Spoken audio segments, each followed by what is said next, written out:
Hello, welcome to the Burn KC SportsCast. You may notice that I am not in my typical Sunday attire. That's because I don't want to look at the number 15 for a bit. Just a bit. We'll get into that, but got a pretty decent show ahead, all things considered. It wasn't all bad for KC Sports this week. Um, so obviously we got to talk about the Chiefs. Kansas City Current as well. Kansas City Blues. KU, NU, K-State. Wait, no, they had a bye week. Never mind. Mizzou may have too, but they may have lost that. So we might have to talk about that. I kid. But we'll also have a discussion on referees. I know a lot of you people saw the open letter to Carl Sheffers. Yeah, I don't do that often with referees. I'll critique their game, but I won't outright be upset with them. At least unless you're Carl Sheffers. So, but anyway, sorry for the late show. I was up in Saint Joseph, hanging out with my girlfriend. Going up to St. Joe to hang out there for a bit after getting some classwork done in the morning. And we went to the Angry Swede. Shout out to the Angry Swede in St. Joseph, Missouri. Got really good beers. They're kind of a little small bar down in St. Joseph, downtown St. Joseph, right over by the courthouse. It's got really good beers. If you're ever up there, go try them out. They got a brunch place next to them too that has some really good food as well. So solid place. Highly recommend. Shouts out to them. But you may ask what I was doing at the Angry Swede. I was watching the Chiefs game. And I'm not mad. I'm just disappointed. And we played a decent game. All things considered, the Chiefs played a decent game. But the mistakes that were made, and we got to talk about the running game too, or at least the running backs. But let's get into the mistakes that were made first. First and foremost, hats off to the Bills. They're always a great showing. Shout out to my guys Ryan Ellison and Jimmy. Hope you guys are really taking in the win. That's Jimmy. His last name's very Polish. I have a very hard time pronouncing it, but it's Jim S. I'm sorry, Jimmy. I really am. I just have not had a whole lot of chances to pronounce your name in person. I just know you as Jimmy from Johnny's. But him, Ryan Ellison, hope you guys are enjoying the win. We'll see y'all in the playoffs. Continuing on. Sorry.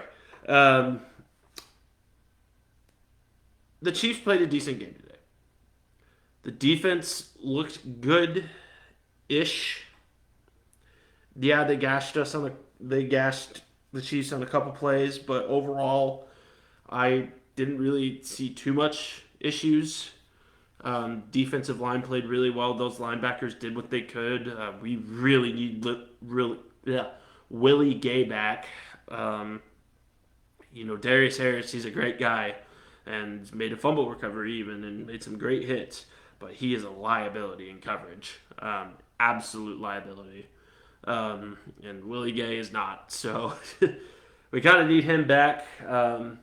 The other guys, Bolton, Chanel, And honestly, Harris played a decent game too. He played fine.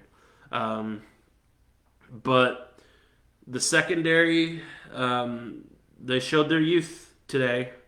They had a little bit of hiccups here and there, kind of just missed assignments. But overall, I think the guys that were in there for the first time, I mean, Joshua Williams got his first start. He played a decent game. Yeah, he got burnt once or twice, but overall, he played some really good coverage against some really, really good wide receivers. So hats off to him. But let's talk about the offense. Um,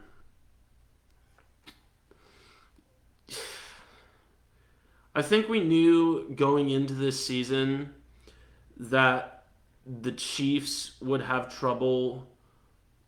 Well, at least for those first couple games, would have trouble building the chemistry between the wide receivers and Patrick Mahomes.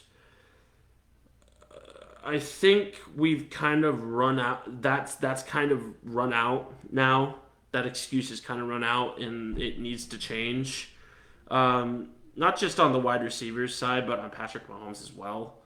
I think there's a lot of really bad misses from him, and two of them really, his two interceptions were easily preventable, and it wasn't the wide receiver's fault either.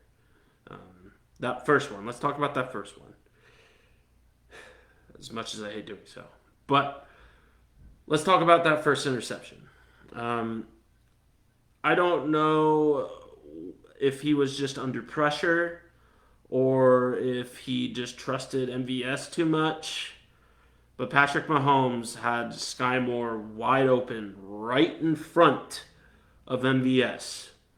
And all he had to do was make a bullet pass to Sky Moore, and he has the touchdown. The touchdown that makes the difference in this game. And he misses him, and he throws a pick instead. I don't know if that's because there's a trust issue between those two, or what, if any, disconnect there is. But that's a throw he should have made and just didn't. And he trusted his wide receiver too much. I don't know, again, if that's a chemistry thing or just Patrick Mahomes throwing caution to the wind, which unfortunately we're seeing more of. I get it. He's a backyard football player. He's great at it, but he has to make sure he's not making those types of mistakes. He has to stay in the pocket at least once or twice in order to settle down and make a good throw. I get it. That Bills defensive line is a solid defensive line, and they're in their linebacking core and their secondary. They just have a solid defense in general. But I mean, you know the old saying: excuses are like you know what's. Everybody has them, but no one wants to see them. Or is it assumptions? I don't know. Or opinions, whatever. You know the saying. But let's just talk about that second one, the real backbreaker. Patrick Mahomes telegraphed that throw the whole way. The whole way. I saw Patrick Mahomes' head go from the left side of the line, where I think it was Mecole Hardman. I can't remember who the wide receiver was. I'm pretty sure it was Mecole. But Mecole Hardman run a crossing route over the linebackers. Matt Milano was right there, their linebacker, the Bills linebacker. And number 7, I forget his name. I'm sure Ryan or Jimmy will tell me. But there were 2 defenders there. He was double covered, essentially. And the reason he was double covered, he wouldn't have been. But the reason he was, because number 7 was dropping back in coverage to cover the deeper guys. Like Mecole was supposed to be a check down, basically. But Patrick Mahomes telegraphed that throw the whole way. I saw his eyes go from here to here, staring down his receiver the entire way. That's something Patrick Mahomes does not do. So why does he do it here? Why does he do it here? And you can point to, oh, he was under pressure. Oh, it was the Bills' defense had him rattled. What have you? That's not a Patrick Mahomes mistake. That is completely out of the ordinary. Was the play supposed to run like that? You tell me.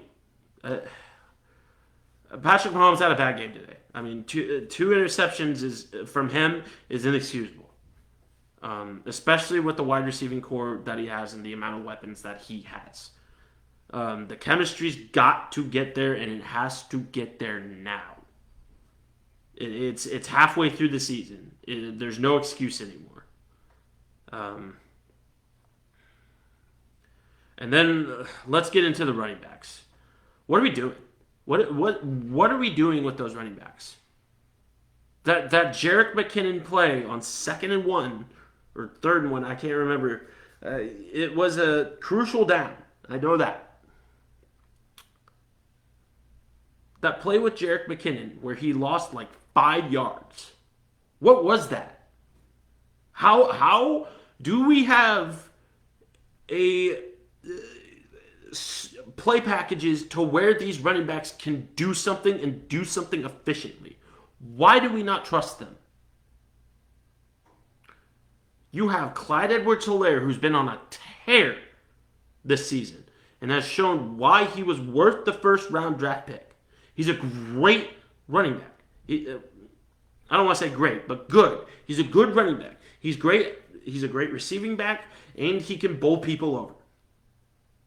And then you have Jerick McKinnon, who's also a great running back, who performs way above his pay grade. And then you have Isaiah Pacheco, who also proved that he's a game breaker. The dude runs with such speed and power. How are we not using him more? It doesn't make sense. What are we doing with those running backs? There has to be a way to where we are using these running backs more efficiently. I get it. The running back position is kind of fading out in today's NFL. But that gives you no reason to not have your playmakers make plays. To give them the opportunity to do so. And those 3 guys are playmakers. Give them the ball.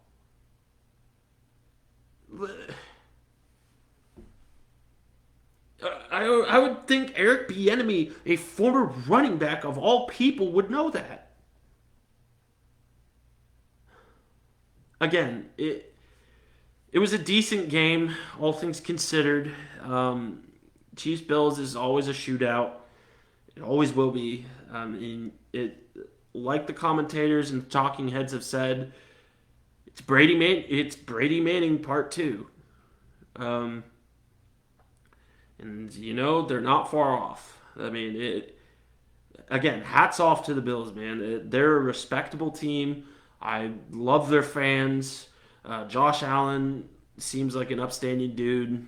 And I hope that this is a great, friendly rivalry for years to come. But today I am upset. Not because of the Bills. The Bills are a great team. They just exploited us. But because of the lackluster performance that I know that the Chiefs are above. It was incredibly disappointing. Let's just say that. And then going into why we had Andrew Wiley on Von Miller,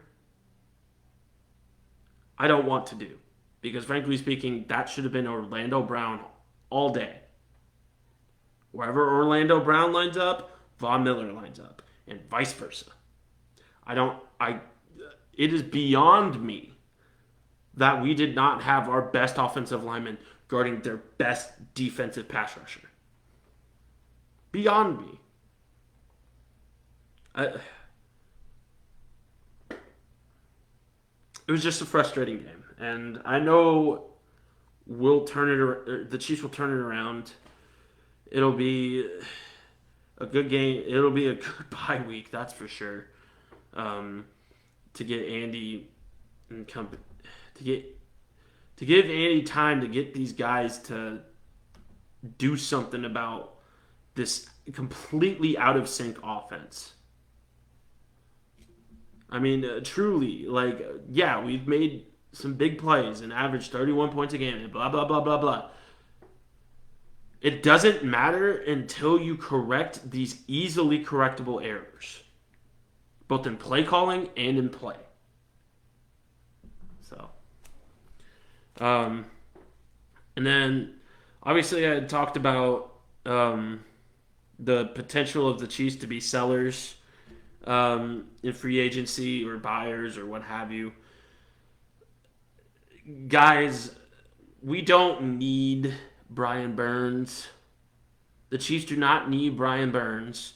It would be a decent addition. He's a great pass rusher.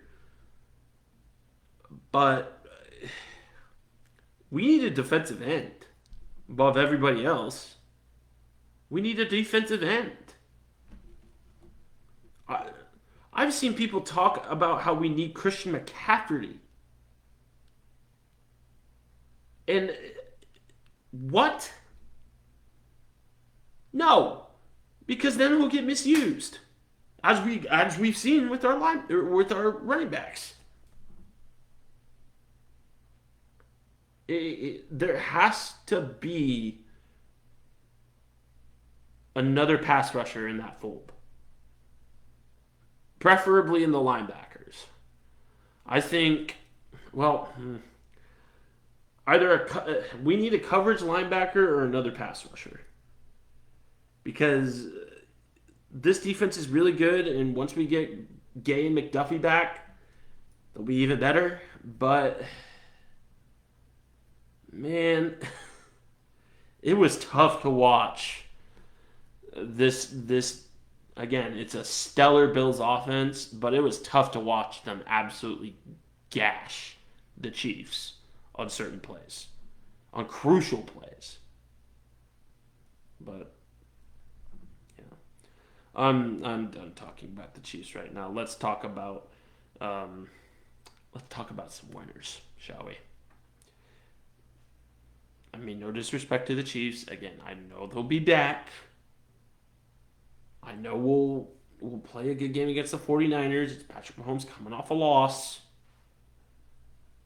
It's just kind of the midseason slump that, again, the Chiefs have gone through before and still made it very far into the postseason. They know when to turn it on. But we're reaching that point of where we need to turn it on. So I'll leave the Chiefs talk with that. Kansas City Current, though. They beat the Houston Dash in Houston to win their first ever playoff game. They beat them 2-1 and are moving on to the semifinals. I think it's still to be determined who they face. I will have to go recheck that. I'll let you all know on my Twitter, just in case something has come up. But I'm pretty sure it hasn't been decided yet who they face. Excuse me. But that's huge. I mean, because now they have the home field advantage. And these ladies are good, man. They're real good. As someone who saw them live, that's a solid team, with a bunch of solid players, and it'll be exciting to watch what they do from here. I mean, from what I saw of the game, it looked like it was a pretty defensive battle up until late, and the the current kind of opened it up, and it really good passing, really good defensive play to make sure that that one goal only stood as the one goal, and just taking opportunities as they came. So this is a good soccer team, and they command your respect for sure. Um, so when they come back into town, let's get a good showing out there. I mean, the Chiefs are away next weekend, so you have no excuse. Well, I want to watch the Chiefs game. Watch it on your phone. Go support these ladies. They're the best soccer team in Kansas City right now. Go do it. They're good. They're really good. Anyway, kind of just sliding that on in there. But seriously, like, go watch this team. They're solid. Another, excuse me, another solid team that we got. Yeah, the boys couldn't cut it in Minneapolis, but the Kansas City Blues had a great showing this weekend for both D1 and D3. The D3 team beat the St. Louis Hornets by a score of 31-15, I believe, was the final score. I actually may have those backwards. I think D1 beat Wisconsin 31-15, and then 19-15 for the D3. Someone may have to fact check that for me. Unfortunately, my phone is dying and in the other room, nursing itself back to health, so I can't really check super immediately. Given the fact that I just don't want to stare into the computer screen and go, while you guys just sit there going, "What you doing?" So, grab that off the floor. Hi, Billy Bob. But Kansas City Blues went to Wisconsin, and Wisconsin gave a great showing. I can see totally why they beat beat Metro, and yeah, no, they're a solid squad, and they're getting better from years past. It'll be exciting to see this team grow. But the Blues ended up being the better team. They came back and won it, and took a nice, long, game-winning drive that same day to get back here in Kansas City and celebrate with us. So, good on the D1 boys. Good on Coach Pearson. Great win. Nice job, guys. And then D3. D3 was down early against a really good St. Louis squad. Again, St. Louis has like 9,000 rugby teams because they have Lindenwood right there. But this Hornets team it isn't one of the better ones, but it's definitely a more decent one. And they came out and showed out. So kudos to the D3 squad. I mean, I wish I could have been there. Unfortunately, I had work. It seems to be kind of the trend, unfortunately. I really hope to get back out to the field soon. But I miss you guys. I hope y'all are doing well. I'll be back out this Tuesday for sure. So, good on the Blues, up the Blues, all that. And cheers to that.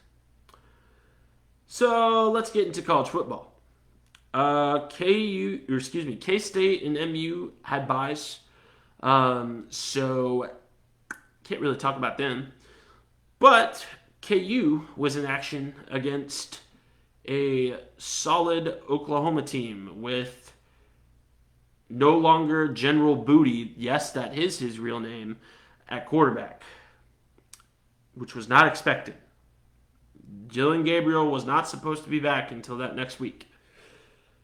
But he was back, and boy, howdy, did he torch our defense. It did not look good on the defensive side of the ball. I mean, straight up. Yeah, the offense made a couple of mistakes, but the defense looked absolutely abysmal. You can't let that team put 52 points on you if you expect to be anywhere near the top of the Big 12 conference. I get it. The Big 12 is full of explosive offenses, but that's an inexcusable performance on the part of the defense. The offense played great, in my opinion. Yeah, Jason Bean had a couple of pretty bad balls that turned into turnovers. Caught a couple unlucky breaks, but overall, I think this offense, if they had Jalen Daniels in at quarterback, would have won that game. I mean, and that's saying something because, again, Oklahoma put up 52 points, but KU put up 40, I think 42, 49, somewhere around there. It was solid. I mean, truly, it was a solid performance, but just not enough to beat a very explosive OU team. And that's kind of the story of the Big 12. It really always has been, is explosive offenses with kind of defenses. But honestly, the Big 12 is anyone's game right now. There's a lot of winning teams in the Big 12 right now, and if anybody is going to pull out of it, I think that TCU team is the team to beat. That TCU team is solid, and watching them play KU and watching them play Oklahoma State, and take them to overtime and win it. They're a good team. They're really good. And I can honestly see them breaking into the college football playoff rankings if they continue to do so. And, hats off to them. But this OU team was reeling after a brutal Texas loss, 49-0. And I'm sure they were very happy that they got Dylan Gabriel back. He's a great quarterback and showed his stuff. And I'm sure it was a great homecoming for OU. Jacoby Bryant got injured. According to a lot of media pundits, he allegedly snapped his ankle, which didn't happen. I saw the play. He didn't snap his ankle. His ankle moved the wrong way, let's say that. But it didn't snap, guys. You guys aren't medical professionals. Let the medical professionals take care of it. And don't assume in journalism. Like, seriously. How is that something that needs to be told to a journalist? Don't assume. Check your facts and then post something. Brutal offenses over the past couple of weeks for that. But, it's the media. According to a lot of people, we're a bunch of liars. So, I kid. Sorry for making a vaguely political statement. KU will be back. I think KU will handle Baylor. Baylor looks rough. Let's just say that. Baylor's played the KU team well in the past. But that was the past, and this is a brand new KU squad. And I think Jason Bean can easily lead them to a win this next game. I think that next game to watch, though, is KU Oklahoma State.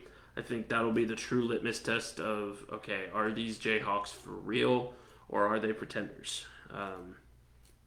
They lost against an unranked OU team that lost 49-0 against Texas with their second stringer at quarterback and their potential Heisman candidate on the IR.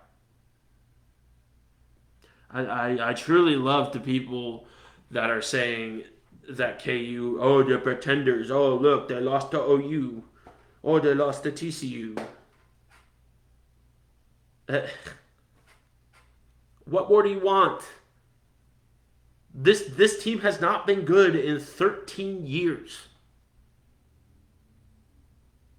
And yet you guys still proceed to talk your talk. Let's talk about Mizzou football. You seriously want to talk about Mizzou football? I'm fine with the K-Staters. The K-Staters have every right to talk. And it'll be a dang good game on November 26th. That'll be really, really fun. But the Mizzou people talking about KU? What are you, high? Look at your team. It's unbelievable that these guys, that we still live rent free in these guys' heads. You know, what, 10 years after they left? Like, get over it. You sure as heck aren't beating us in basketball. This went off on a tangent that I did not realize it was going to go off of. KU is a bye week. So, going to the bye week, kind of playing some things around, get stuff done. Or wait, no, they don't. They play Baylor next week. I'm sorry. I don't think their bye week is until after Oklahoma State, I think. I can't remember. But they play Baylor next week, and Baylor is easily beatable. If they don't win against Baylor, then yeah, I think there's a little bit of cause for concern. But right now, yeah. They had a bad game against OU against a potential Heisman candidate with our backup quarterback. So I really don't think there's cause for concern with this KU team. I think they make a bowl easy, and then probably make more noise from there. So, like I said, I'm Nostradamus. I know all. That's the end of that bit. Fantasy. Let me go get my phone real quick. I'll be right back. Because I believe it's charged. Move that. I'll be back. Hold on.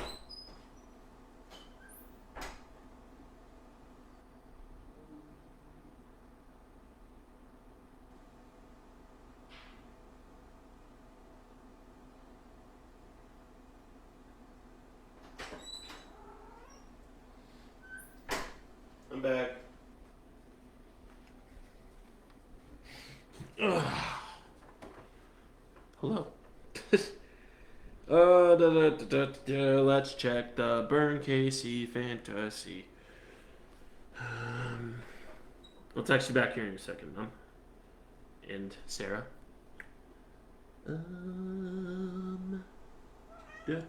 Oh wow, Justin Herbert's gonna have to have a great game because everyone else didn't.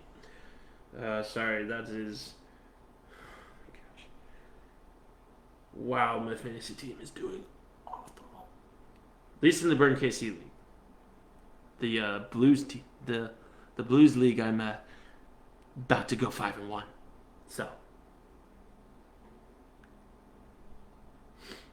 But in my own league, I should be doing better, and I'm not. But anyway, let's look at the league here. Let's look at some matchups, actually.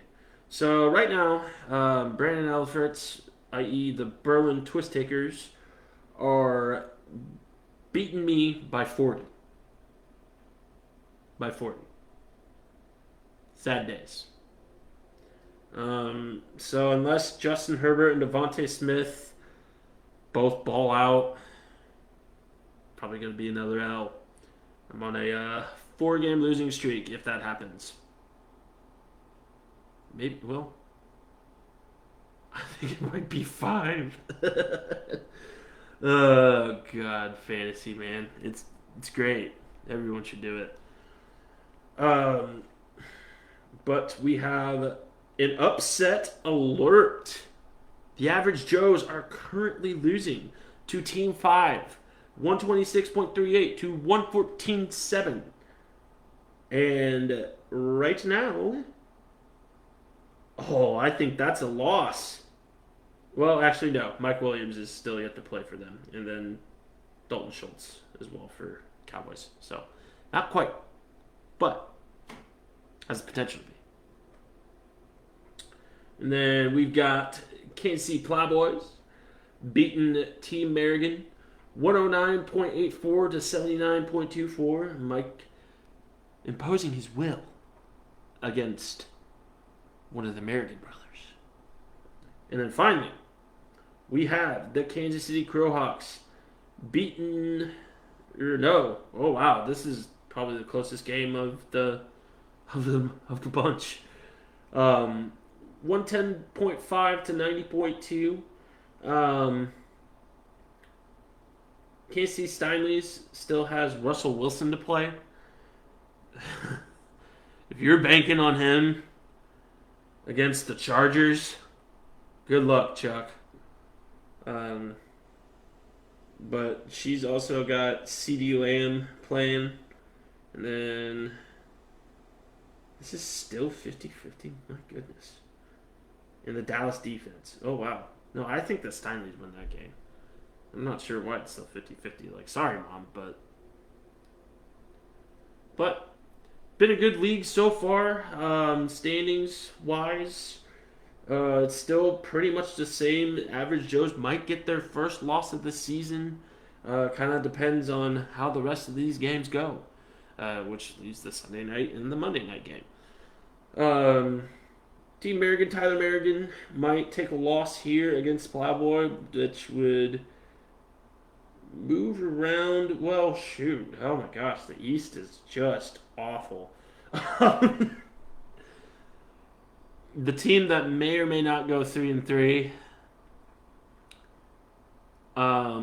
If they do go 3-3, they're still going to be first. That shows you how bad that East division is. But we're surviving over here. And honestly, I believe it's top 2 from every division. So, man, oh man, I think someone from that West Division is going to be real mad when the team that goes... I think someone from the West Division may get a little mad, depending on if this trend continues. But, that's it for fantasy. Let's discuss referees, shall we? So, if you know me, you know that I was a former referee, and it was kind of the lower, it wasn't college or professional, but I had to make some tough calls. But I have experience refereeing, and what we have here, in the case of the NFL, is just bad officiating.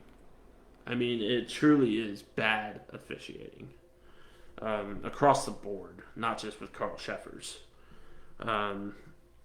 If you didn't keep up with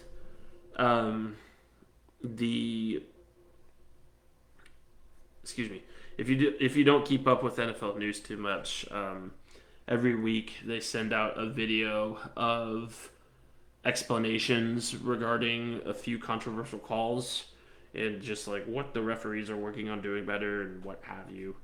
That kind of thing, what they're looking for and all that. But what Mike Vrabel said about it was polite but poignant. And what he said was, I'm going to paraphrase here, but it basically came down to, until we recognize consistency and parity in these calls, along with clarification with the officials regarding said calls, I don't want to see these emails anymore. And I tend to agree with them. Um, the the officiating in the NFL is far from what it should be, and I don't think the NFL wants to do anything about it because obviously they're basically a monopoly. Um, so and whatever drama or blah blah blah blah blah what have you. Um, it just really seems like the NFL is kind of apathetic to it at this point because it's really only gotten worse. And I get it, the game's really fast, but when you have old people out there, like guys 55 and up out there, running with guys that are professional athletes, uh, what's the logic behind that? I get it, they've been officiating for a while, so yeah, they're probably experienced. But man, Carl Sheffers can't keep up with a guy like Tyreek Hill. So how's he going to make that call? Well, there's multiple referees. Yeah, and they're all old. They're basically all old. Therefore, and this is not me being ageist or anything like that, but it's merely me taking an observation. I get it. There's very fit guys that are 55 and up. Believe me, I've seen the Kansas City Blues 55 and up side. There's plenty of guys that are plenty fit. But these referees, man, they're not. I mean, and it's losing. It's the NFL's losing integrity of the game, and it's losing respect for officiating. It plays into why people get so annoyed with youth referees. It increases that scrutiny, and until it's remedied, it's going to continue to do so, and you're going to see more referees leaving because of. And I get it, like they're human, so they're gonna make mistakes. I mean, that's numero uno of refereeing is saying at the beginning of the game, look, we're humans. Yeah, we're good at our job. We're experienced, we promise. But we're humans. We're gonna see things that you don't. Or or that you do and that we don't. And it goes through us. That being said, you have to command the authority to do that.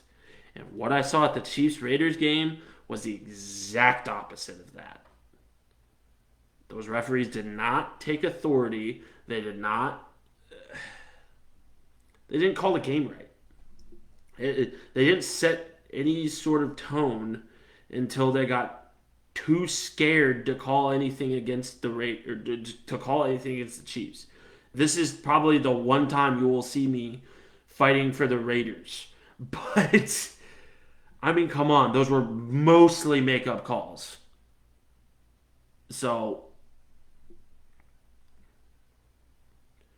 I mean, I'm at a loss for words because this has been a thing that has been progressing with the NFL. And frankly speaking, I think people have about had enough. I mean, coming from a former referee, I've had enough. And something needs to change. So, change it, Goodell.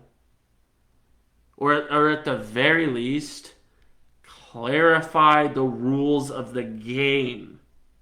Please. Someone at that league office has to know what a catch is.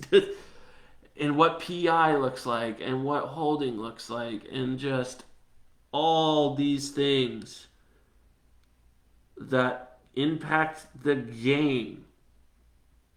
The refereeing shouldn't impact the game, but it does because of these bad calls. So, fix it. Anyway, that's our show. Kind of had a little bit of a I, I had a little bit of an angry drive back. Let's just say that. Listen to 810 Sports, which is probably something I should not have done. Um, Not because 810's bad, 810's great, but I just didn't want to hear about that Chiefs game, and I forced myself to do so because my phone was at 3%. So, that's our show. Hope you all enjoyed. I appreciate each and every one of you for listening to my ranting and raving and blah, blah, blah, blah, blah, blah, blah. Really do appreciate it. So, thanks a lot. This has been The Burn. Casey, have a great night, and I'll see y'all next Sunday. Cheers.